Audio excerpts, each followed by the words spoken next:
Hello everyone, বড়দের প্রণাম আর ছোটদের অনেক অনেক ভালোবাসা জানিয়ে আমি দীপা ব্যাঙ্গালোর থেকে তোমাদের সকলকে ওয়েলকাম জানাচ্ছি আমার চ্যানেলে। আশা করি তোমরা সবাই খুব ভালো আছো, সুস্থ আছো। দিনটা ছিল শনিবারের সকালবেলা, এখন প্রায় বাজে সকাল 10টা মতো। তো রান্নাঘরের যে ভিডিওটা আমি তোমাদের সাথে শেয়ার করেছিলাম, সেখানে তোমরা সবাই খুব ভালোবাসা দিয়েছো, অনেক অনেক থ্যাংক ইউ গো। তো আজকে আমি তোমাদের সাথে শেয়ার করব আমার মাস্টার বেডরুমে কেমন। তো চলো ভিডিওটা শুরু করা যাক। তো আমার মাস্টার বেডরুমটা ডাইনিং থেকে ঢুকে ডান দিকে, আর সেই দিন কিচেনের যে ভিডিওটা শুরু করেছিলাম যেখান থেকে, ওই যে একটা দেওয়াল থেকে, তো সেখান থেকে ভিডিওটা শুরু করছি। এখানে আমাদের সবার ফ্যামিলি মেম্বারদের একটা সুন্দর ফটো আছে। ফটোটা ডান দিকে গেলে আমাদের মাস্টার বেডরুম, আর ফটোটা নিচেতেই আছে আমাদের গৃহপ্রবেশের সময় যে স্বস্তিক চিহ্নটা আঁকা হয়েছিল বসুতলা দেওয়ার জন্য, তো সেটা। তো দরজা থেকে দেখতে ঘরটা ঠিক এরকম। ঘরটা এখনো খুব সুন্দরভাবে সাজিয়ে উঠতে পারিনি। আরে বোঝোই তো মিডিল ক্লাস ফ্যামিলিতে যেটা হয় আর কি, মানে একটা করতে গিয়ে আরেকদিক ফাঁকা পড়ে যায়। যেহেতু ফ্ল্যাটটা পুরো নিজেরাই নিজেদের মতো করে কিনেছি, তো সেই জন্য এখনো বেডটা করে উঠতে পারিনি। তো যাই হোক, ইন্টেরিয়ারটা করে ফেলেছি। আমার খুব শখ ছিল যে একটা বড় ইন্টেরিয়ার হবে, কারণ আমরা যখন রেন্টের হাউসে থাকতাম একটাই আমাদের আলমারি ছিল, তো সেখানে জামা পত্র গুজে গেজে রাখতে হতো। তো একটা সুন্দর বড় আলমারি করলে সেখানে অনেক স্পেস পাওয়া যায়। তো সেই জন্য পুরোটা জুড়ে একটা আলমারি করেছি। ঘরে আসবাবপত্র বলতে ওই যে কাপড়টা করেছি ওটা, আর বরের অফিস সেটআপটা এখানে করে দিয়েছি। যেহেতু একটু অফিসের জন্য একটু নিরিবিলি জায়গা চাই, তো সেই জন্য অফিস সেটআপটা এখানে।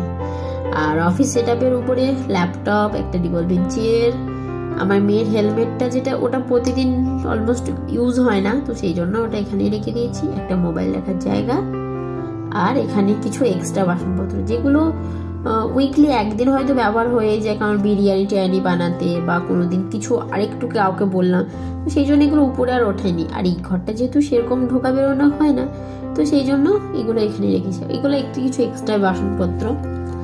আর কিছুদিন আগেই আমাদের বাড়ির যে 1 বছর পূর্ণ উপলক্ষে কিছু বন্ধু বান্ধবদের ডেকেছিলাম, তো সেই জন্য রান্না বান্নাও হয়েছে আর ওঠানো হয়নি সত্যি কথা বলতে। তো আর কিছু নেই সেরকম। আর একটা আছে বিন ব্যাগ, যেটা পাপা অফিস করলে তার মেয়ে ওখানে বসে বসে পাপার সাথে গল্প করে। আর আছে একটা বাথরুম। তো বাথরুমটাও তোমাদের একটু ঘুরে দেখালাম। বাথরুমটা সেইভাবে আমাদের ইউজ করা হয় না, ওই যেহেতু 3টে মানুষ একটা বাথরুমে হয়ে যায়, তো সেই জন্য আবার এক্সট্রা ইউজ করলে এক্সট্রা পরিষ্কার করা অনেক ঝামেলা থাকে, তো সেই জন্য ওটা জাস্ট একাই থাকে। কেউ লোকজন এলে বা আমাদের যখন দেখি একজন ঢুকে গেছে আবার কারোর কিছু এমার্জেন্সি হলে তখনই ওটা ইউজ করে নিই। তো চলো এবার তোমাদের সাথে শেয়ার করি আমার ওয়ার্ড্রপটা আমি কিভাবে গুছিয়ে রেখেছি বা কি। তো সত্যি কথা বলতে আমি একটু নিজেই খুব খুঁতখুঁতে মানুষ, পরিষ্কার পরিচ্ছন্ন পুরো অর্গানাইজ ভাবে রাখা থাকবে এটাই আমার পছন্দ। আর এত সুন্দর যখন জায়গা পেয়েছি, তো সেই জন্য সবার জিনিস সবার জায়গায় সেপারেট করেছি। মেয়েরটা একদিকে, আমারটা একদিকে, হাজব্যান্ডটা একদিকে, আর একদিকে ড্রেসিং টেবিল। আমি যখন ইন্টেরিয়ারটা বানিয়েছিলাম তখন আমার যে মিস্ত্রি ছিল, মানে যে বানিয়েছে, সে আমায় বলেছিল, বা অনেক আমি ইউটিউব দেখে জেনেছিলাম যে বেডরুমে নাকি আয়নাটা খোলা রাখতে নেই। তো সেই জন্য এটাকে আমি এর মধ্যেই করে দিয়েছি।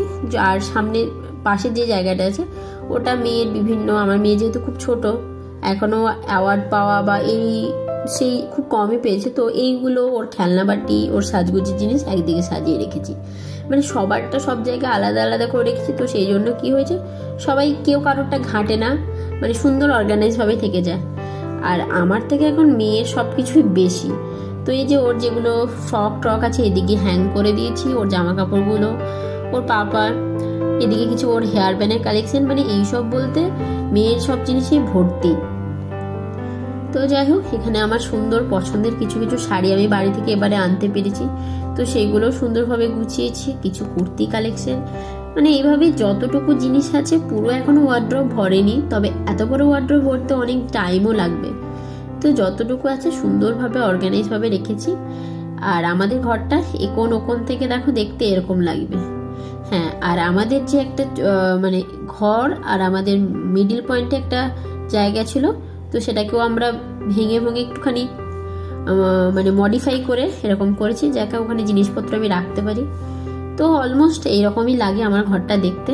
তো তোমাদেরও দেখালাম, তোমাদের সাথে শেয়ার করলাম। তোমাদের কেমন লাগলো অবশ্যই জানিও, আর যদি ভালো লাগে একটা লাইক করে দিও। তো আজকের মতো টাটা, ফিরবো আবার একটা নতুন ভিডিও নিয়ে। তো আজকের মতো